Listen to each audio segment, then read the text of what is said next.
Welcome to the Take the North podcast. I'm David Haugh from the Mully and Haugh show on 670 The Score. Dan Wiederer from the Chicago Tribune covering the Bears, and it is officially game week in the NFL in Chicago. The week we all have been waiting for. Bears-Titans, Sunday on the lakefront, noon kickoff at Soldier Field. Wow, the anticipation continues to build, Dan. We're finally here. It's exciting. I mean, this is really an exciting week in Chicago. The Cubs are red hot. The Bears have all this anticipation bubbling up, and you feel the fall energy in the air, right? And you want meaningful sport action to take place. Obviously, it will take place Sunday at Soldier Field, and we'll have 3+ hours of football to really break down and digest when we get to this point next week. Yeah, I hear a lot of people when they are on podcasts or radio shows or television shows try to put into perspective the last time the Bears were this excited about a season. I do think that's when the exaggeration kind of comes in, because I do think that as much as it's all appropriate and understandable, 2019 was pretty exciting, and that was coming off a season that ended terribly, but there was a lot of hope invested in that season because of the summer celebration. So I don't want to get over our skis, so to speak. I do think this is understandably high expectations, but I think that just 5 years ago we were in a similar situation. What maybe makes this time different is because of the presence of a franchise quarterback, right, that I think you believe in more than anybody else who's passed through town. This is how I would differentiate those 2 years. I think that the buzz leading up into the season opener in 2019 was undeniably higher. I think people that are forgetting that are sort of lost in what happened for the rest of that season. But that Thursday night in downtown Chicago, leading up to the primetime kickoff against the Packers for the 100th season, I don't know that I've ever felt electricity like that outside of a Final Four, right? Like, it was that big in terms of the energy and the anticipation. What I think is here now is this feeling that Caleb Williams and then this core of really good players that he has around him have the chance to open the window, right? And go back to this era where every single year at this time, we're talking about playoff hopes. We're talking about how far can they go? Can this team be a Super Bowl contender? I think you and I are both on the same page that it's not going to be this year unless they're early with their timeline, that they're in that Super Bowl conversation. But it feels like they're on the escalator to get there, and that window is opening. And I think that brings a different level of anticipation, even though it's not as high as 2019 was. And what is really interesting is that the Caleb Williams hype isn't just media hype. This is not just a bunch of sportscasters or sports writers telling you that this is the next great thing. This is the Bears essentially have told you since day one, even before he arrived, even before they drafted him, kind of sensing the things and then making it official. Matt Eberflus anointing him the starter before there was even the first practice, because that was just what they were convinced was the right thing to do. They continue to tell us that he is different. The latest example came on Monday morning. Over the Labor Day weekend, the Bears, or maybe they did it sooner, they voted on team captains. Yep. They announced them on Labor Day. And Caleb Williams, one of 8 team captains, we'll get to the rest, but Dan, to me, that is, I don't know if it's extraordinary, but it certainly is emphatic of a statement about the Bears believing that this is not just a rookie. This is a rookie who they think can be a leader and be immediately the guy that they trust. And they thought that from the day they drafted them, which is why they didn't spend time trying to build a longer runway for him. They didn't bring in a veteran quarterback to start the first 4 or 5 games of the year for them. They didn't try to have a bridge into the Caleb Williams era. They said, we're in it and we're going to go with it. I think what you've heard all offseason and then through training camp is this respect throughout the building, particularly from teammates, of how Caleb handles himself on a daily basis. And that breeds the sort of unity and respect that you want. Now, listen, almost every team in the NFL, if not all 32, will have their starting quarterback as their team captain. If you don't, you've got problems inside your building. And so I don't necessarily label this as spectacular. I think maybe you said extraordinary, but it's notable. And he's now has leadership reins that he's ready to take, and he's got 7 other guys around him to help him with that task. On offense, it's I'm looking at the picture here. It's Mercedes Lewis and Cole Kmet and DJ Moore. Pretty good leaders to kind of ride with. Tremaine Edmonds, TJ Edwards, Kevin Byard, and Jalen Johnson on defense. Pretty good leaders to ride with. And so I think what you see is a nucleus now that the Bears have in place where you say, man, like that's a pretty strong core of not only guys that handle their business right, but guys who make plays, and guys who can win football games for you. And as they've talked about with Caleb on the field offensively, I think it's similar in a leadership role. You don't have to do it all by yourself. We've got great guys around you. Do your part, do it well, and let's see where it goes. All of those guys have respect in the locker room, and I think respect around the league. Obviously, when you name captains, we're going to immediately wonder about who is significant by their absence. It did strike me that Montez Sweat is not a defensive captain after coming over last year and playing the role that he does in this defense. Kevin Byard, who got here in the offseason, is. It also struck me that Mercedes Lewis, who doesn't seem to have a very big role in this offense, certainly maybe in the locker room, his status is definitely understandable throughout the league, but he's a captain, and the Bears don't have any offensive line captains. They probably also have the widest disparity in age in terms of their offensive captains. They have to, right? 18 years. That's. I don't think there's any team maybe in NFL history that's had that. But I just these are the kinds of things you wonder. I think all the choices are understandable, but the Bears have a locker room full of high character guys, so it's not maybe as simple and an easy of a decision as it may seem from the outside. It's wonderful to have that, to have these choices and to see it that way. By the way, Montez Sweat is one of a handful of players that, as we kind of head towards the first practice of week 1, injury status on the radar. He's been kind of in and out for the last few weeks, and we don't have a great feel for what's been hampering him. Matt Eberflus has been very emphatic and tamping down any worry about any of the players, but certainly Montez Sweat and Keenan Allen are guys that on Monday, Wednesday, Thursday, Friday, we're going to want to see how much they're practicing.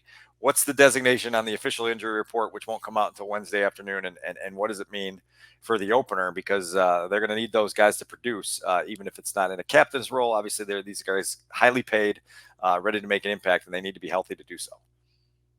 Replacing Keenan Allen's production much more difficult than replacing Montez Sweat's production. That is something to keep an eye on. Absolutely. Anybody else in terms of injury issues to keep an eye on this week as they linger? Nate Davis, maybe not as big of again, it's always Tevin Jenkins at the end of last week was limited, and it was like, look, we were on this path again. We're like, okay, Tevin's got a chance to start a season as healthy as he's been since he's been in the league, and then all of a sudden I think he's got a little bit of a calf issue that he's dealing with, and again, like, you don't want to sound like a broken record worrying about the health on the offensive line, but you're worried about the health of the offensive line, and the Bears are going to have to pivot and adapt. You heard David, obviously, last week, Ryan Poles' emphatic statement that he believes he's got more depth and versatility on the offensive line than he's ever had. He's going to lean into that as much as possible, but the goal is to not have to lean into it. It's to have your starting 5 play a lot together, gel, give your starting quarterback a feeling of comfort back there, and not spend every single week being like, okay, who's at guard this week? Oh, do I got a new center? Oh, what do I got to do to account for X, Y, and Z? And so hopefully that offensive line isn't a major concern, because it would really stink to walk into the Monday of week 2 going, man, they played really well, but the offensive line was leaky at key moments, and it cost them a football game to start the year. What's Ryan Bates' role in this offensive line, and how healthy do you think he is headed into the season? I mean, he seems to have a lingering shoulder issue that has been bothersome throughout most of training camp. And so he's a guy that can obviously play any of the 3 interior line positions for you. You want him to be able to fill in a pinch. You need him to be healthy to fill in a pinch. And so he's another guy that's on the radar this week of just seeing, is he practicing in full? The offensive line depth doesn't mean as much if it's not healthy. Karan Amagaji still working back off of the lengthy recovery and rehab he had from the quadriceps surgery. So you're not loaded up with 10 guys who are all fully healthy. At that point you feel good. If not, now you're kind of left holding your breath a little bit when you get into Friday and Saturday and walk into Soldier Field on Sunday trying to figure out what you got. The kind of things that we talked about last week, kind of things we're going to talk about this week in terms of the roster, kind of the bottom of the roster maneuvers and who's going to be active. You missed long snapper palooza last week with Scott Daly joining the team to replace Patrick Scales for the short term. What are the Lions going to do for their long snapper? How can they just let a guy walk out the door with? I mean, that's I applaud the Bears for reacting and knowing what guy they want to bring in. And Richard Hightower made Scott Daly sound like Patrick Manley. But I also wonder what you're the Lions and you're on the verge of getting to the Super Bowl in their minds. How do you let a long snapper, if he's any good, walk? What's going on in Detroit? I guess that was my first I question. Do think we they've got a know? rookie named Hogan Hatton out of Idaho who won the training camp long snapper competition. You know how exciting that had to be to That sounds like a monitor. watermelon seed spitting competition. I mean, it sounds like something you do at a county fair. I Yeah. mean, a long snapping competition.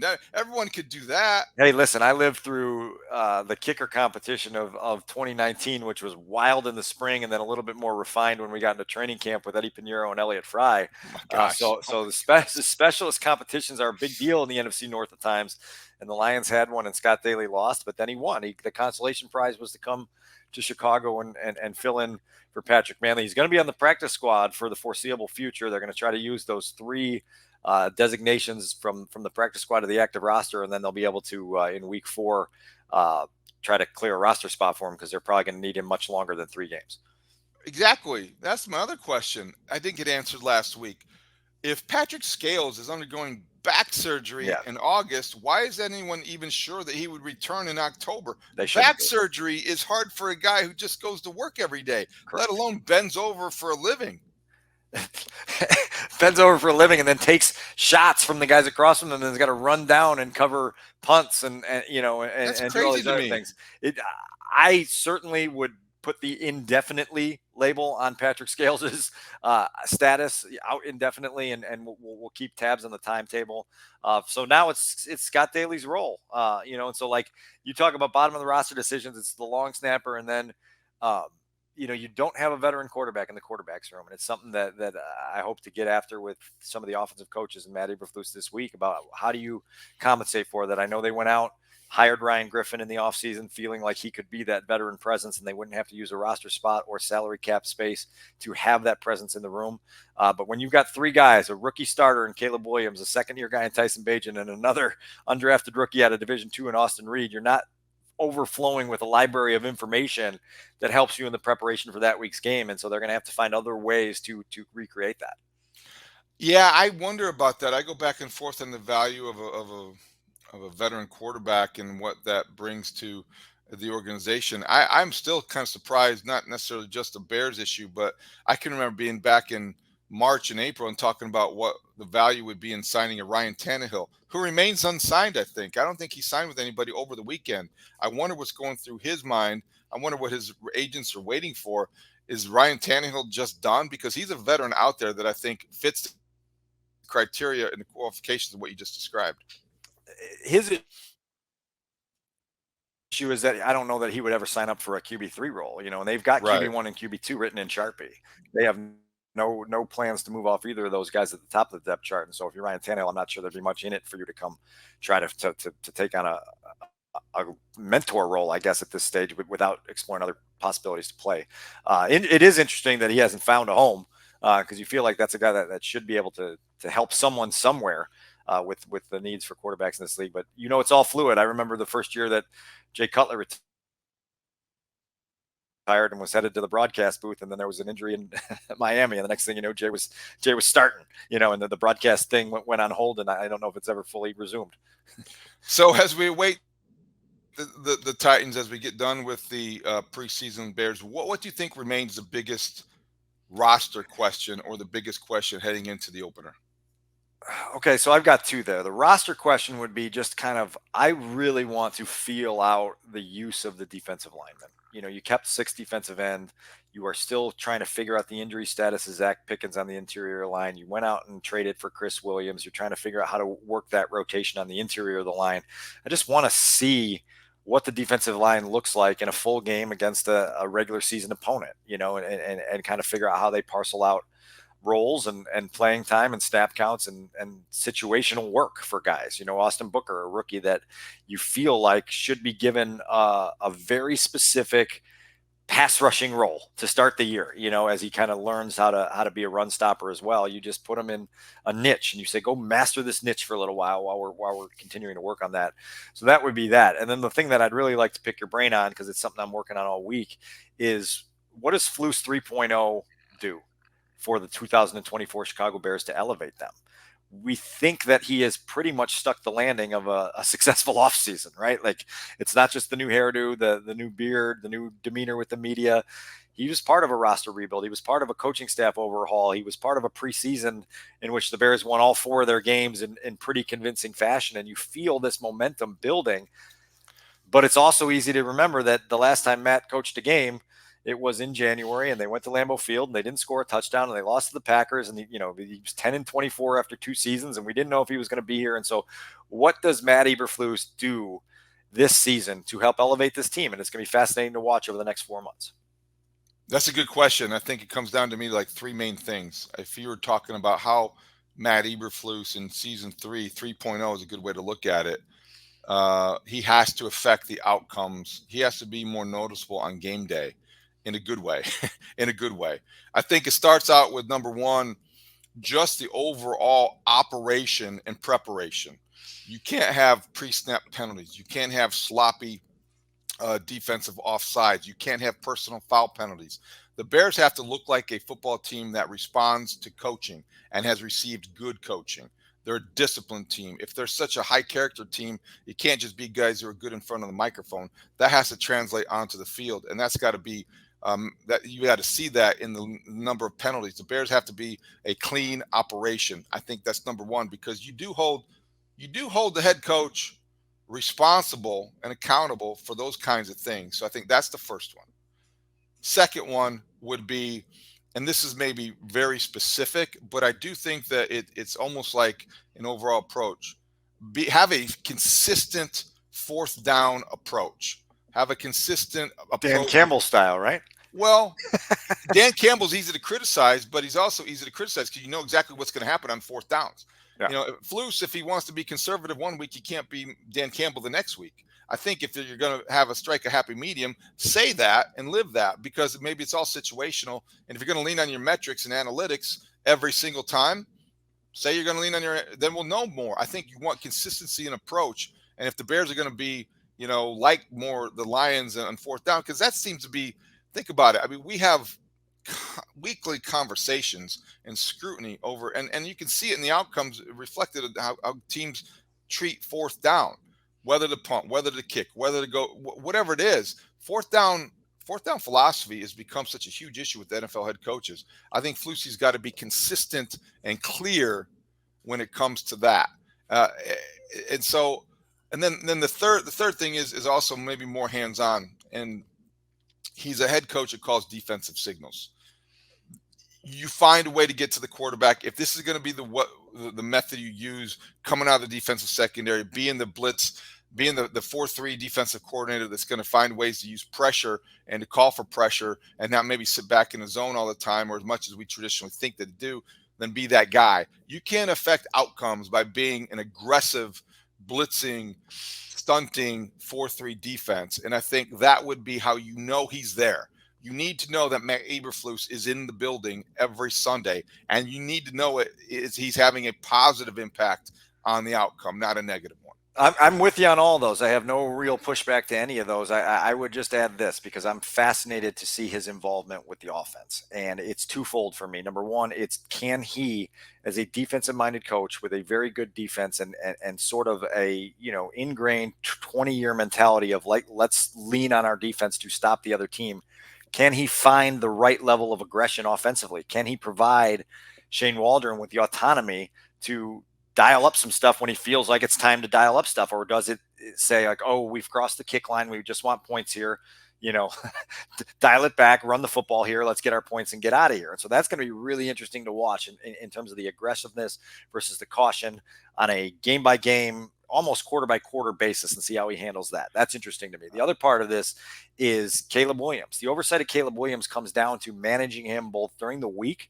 as you establish a game plan for that week's opponent, and on game day when you're in it and you're in the battle and you're seeing it fly and you're trying to figure out what is the way to win this chess match within the game.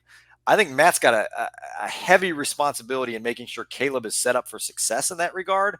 And it's going to be really interesting to monitor him in that regard, because you can't just say, oh, I have Shane Waldron and it's his show now. No, like, this is your big ticket here, your raffle ticket to becoming a legitimate year in and year out competitive football team, and you are responsible for lifting that quarterback to new levels every single week. That was going to be my fourth thing, and maybe it should have been the first thing, because I do think that is the thing, because or at least the one thing that people will look at, and outside media and maybe fans will wonder, okay, you got a defensive minded head coach and you got this generational quarterback. But I think a couple things. Number one, uh, that's not always the fairest way to look at it, because I think it takes a village to really cultivate a franchise quarterback and help a rookie grow into the job.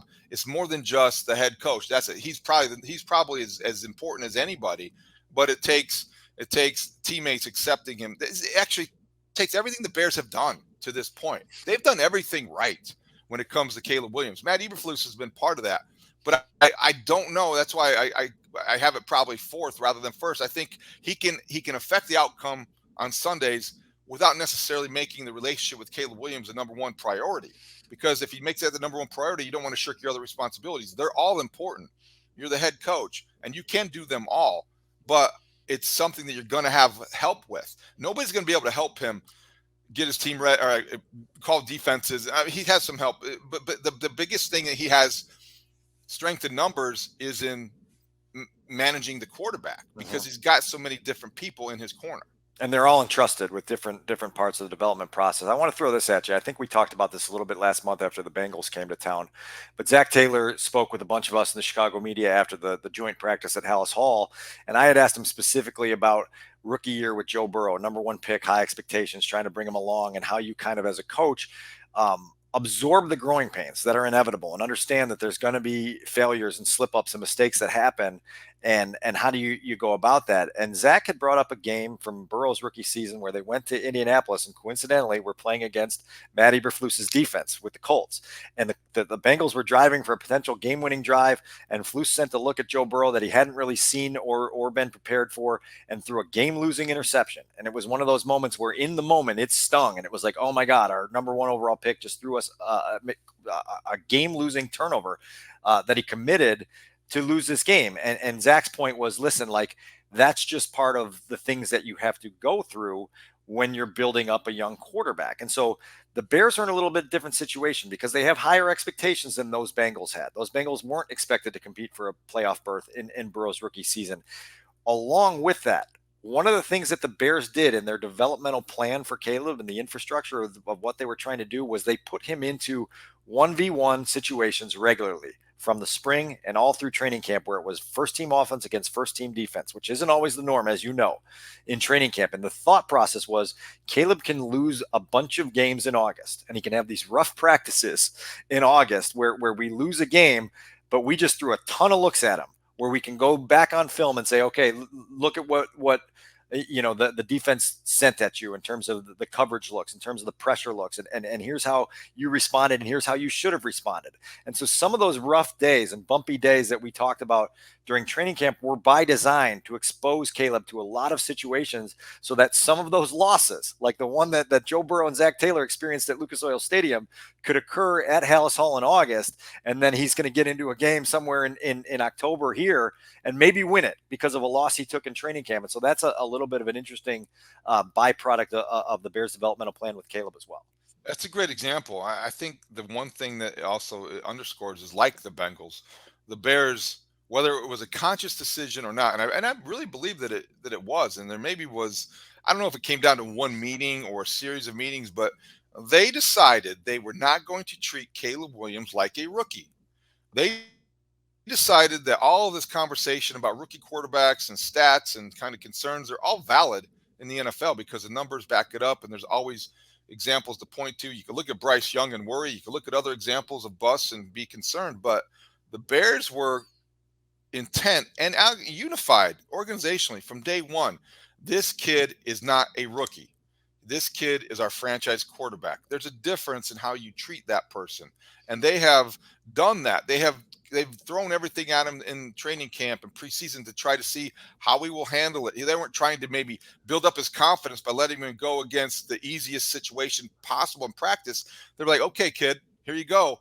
If you can do this now, it's going to be hard. It's going to make the game seem simpler. And we've heard Caleb Williams say that about Matt Eberflus. The practices are harder than the games were. And I think that's what you want to hear as a coach. You're like, oh, yeah, this is working. And I think that's exciting. You've heard me several times over the last 2 months talk about Caleb's willingness to lean into struggle. And so what you described there is a belief that the organization has that Caleb Williams' confidence is pretty sturdy, and it's not going to go on a seesaw week to week. That he knows he's good, he wants to be great, and he's going to put in all the necessary work while leaning into the struggle and the growing pains that are going to occur to get there. And so when you have a guy that you think can handle all these things, you don't shy away from giving him all these things. And so that was part of the plan. And now we'll see, does it pay off here in Caleb's rookie season? I'll throw this question at you because I've gotten it a lot, and I got it very specifically this weekend at a barbecue I was at over the Labor Day weekend.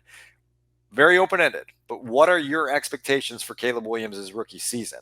Because there are some people that want to put a win total on it. There are some people that want to put the CJ Stroud meter on it. There are some people that want to have undeniable statistical evidence that he's one of the greatest to ever play the game by the time Christmas rolls around. Where do you stand when it comes to setting your own personal expectations for Caleb Williams 2024? Yeah, that's a good question. I think a lot of people have different parameters. Mine are never really statistically driven. I think that at this point, and everybody is different. At this point, I do trust a lot of for me, like you know it when you see it. You know it when you see it, or you may see things that are positive about a certain skill set or a quarterback. I can think in my head. Mitch Trubisky had some moments like, yeah, that was really good. He's skilled, but and Justin Fields had some really high moments, and then you'll see him throw the ball. And then, but I think with Caleb Williams, the thing that I will measure him by, I think, is number one, his effect on his teammates and how he's able to elevate the play of people around him. Secondly, is probably just the overall ability to make these kind of special plays once or a couple times a game, and the trust factor. And I know that's kind of vague in general, but I think when you see a quarterback in the NFL who's a little bit overmatched. And I'll be looking for those kinds of times. Is he overmatched? Is he capable of being already to the point where he processes information quickly and can use that arm talent? Numerically, statistically, you'd like to see him approach 4,000 yards, stay healthy enough to do that. Over 225 passing yards a game is not too much to ask, right? I do the math in my head. But I think overall, continue to do the things that we have seen. Be a good teammate, make good decisions on the field, be fundamentally sound, and then show off that talent that makes him so unusual and rare. So my statistical milestones will be very tongue-in-cheek for the purposes of this small segment here on the Take the North podcast. It's just comparing him to his predecessor and saying, like, don't have a sack rate above 10%. Don't be averaging 175 passing yards per game. Don't have a fourth quarter passer rating in the low 60s. Show that you're an obvious upgrade so we can just put that conversation to bed. Yeah. My more sophisticated answer to this is what you said. Like, I don't want to tie Caleb's rookie season growth to statistical production. I think it is an eye test here. And I wrote down a handful of things the other day. It's pocket presence. It's diagnosing defenses. It's processing quickly, reacting quickly. It's being able to handle struggle, within a game, within a week, coming off a bad half or a bad loss. How do you respond to that? How do you get yourself back on track to roll? And then I think what we're all looking for more than anything else is the superpower to come out on a regular basis and to see the things that we saw against the Bengals at Soldier Field in the preseason, really on a quarterly, if not, once per half basis, where you're like, okay, that's the special, like that's the star power within this guy that's going to open the window that we talk about opening, where the Bears can enjoy a run of sustained success. You're going to know it. We're going to know it by the time we get to Thanksgiving, whether he is ahead of schedule with his development, or whether he's right on schedule with his development, or whether there's things that have kind of put him in a funk and that he's going to have to respond to. It's all going to be fascinating, and I think you're gonna get a really good glimpse of both the mundane. Can he handle an ordinary play, and then can he make the spectacular play when things break down? And you've heard the Bears talk about both those things, about leaning on his skill and being a point guard, and then when the moments are there, knowing when to strike with those extended play gifts that he has. What's also exciting is that beyond the arm talent and the things that we just described on the field, what is what has been fun so far for everyone involved is that he also brings to the table so many people skills that are just natural. And we've talked about that a lot. And I think that when you see the potential on the field and you see how much fun it can be to follow off the field, that's why there's so much anticipation. I also think, last thought on the Caleb kind of handling and management by the Bears, intentionally or not, I'm not going to say that it necessarily was, but Hard Knocks being in Matt Eberflus's office during these one-on-one meetings with Caleb Williams, seeing him interact with the quarterback, a defensive-minded head coach, using his approach, even though sometimes we may chuckle and say, "Oh, that sounds like Flusy," and his dad jokes and these kinds of things. It's helped, I think, his stature or his reputation, and has given us a glimpse of how he will and thinks it's important to communicate with his quarterback one on one, because that is the most important player in the building, and the coach needs to recognize that. And I think these kind of short, images, clips, snippets, in a league where and in a city where perception matters, it's a pretty powerful image. One of the things I wrote when last season was ending, as we were kind of trying to build our own bridge from last season into this season at the quarterback position, was that this was from a former longtime offensive assistant and coordinator in the league who said that when you're drafting a quarterback at #1 overall, the minute that you turn that card in, every single person in your building has to understand that they work for him. That there's no other way to pursue success other than having that philosophy. To that end, I think the Bears have done a really nice job of unifying with that vision of understanding that they will only go as far as Caleb Williams goes. And so in order to do that, you have to do everything you can to position him for success. You have to accentuate every strength he has. You have to work on every weakness he has. You have to spend every single week putting him in a position to grow. And what you're bringing up there from Hard Knocks is these hard evidence of the head coach connecting with the quarterback, walking him through sometimes very, very small things. Like last week's episode, we had a teaching lesson on killing the clock, before trying to set up for a field goal or on a 2-minute drive, of making sure you do that correctly so you don't take a step backwards and then dirt the ball and get an intentional grounding penalty that loses you yards, loses you down, and maybe loses you a game. And so you're seeing these really, really minute details focused, and then some big picture stuff with Caleb focused. And they're going to have to continue to do that because, again, this is not only the most important person in the building, quite conceivably the most important figure in Chicago Bears history, right? Like in a lot of different ways in terms of where this organization can go or where they won't go if they're not able to maximize on the project. Certainly at this moment in time, yeah, because in terms of predicting what the future is going to look like over the next 8 to 10 years, and there's a lot involved in that kind of under that umbrella, as far as stadium projects, as far as all kinds of things. Careers are at stake and futures are on the line, and it all starts Sunday at Soldier Field against the Titans. It's game week. We're going to have our predictions later in this week. Anything else, Dan, before we get out of here? Yeah, not only we're going to have our predictions for Bears Titans later in the week, we're going to have our annual predictions of who's going to win the NFC North, who's our breakout player, who's our pick for most disappointing of the 2024 season. Always a fun episode, as you know, because then we come back in January or February and we review those and we do our old toot toot honk honk tooting our own horn episode where we pull up all the wisdom we have, and then we have a little fun with the mistakes we made as well. But I always look forward to that, and that should be fun later in the week as well. I didn't do a lot of tooting my own horn last year because I wasn't right a lot. I don't think I had a lot of right predictions. I think we had a few. I think we had a few where we patted you on the back. I'm a year older and wiser, so I'm looking forward to that on Thursday. And then we can get studs involved too. Absolutely. That'll be a lot of fun. All right, so for Adam Studzinski, our producer, and Dan Wiederer from the Chicago Tribune, I'm David Haugh. Thank you for listening to the Take the North podcast on your free Odyssey app, or you can watch us on the 670 Scores YouTube page. We will talk to you later this week. Great talk. See you out there.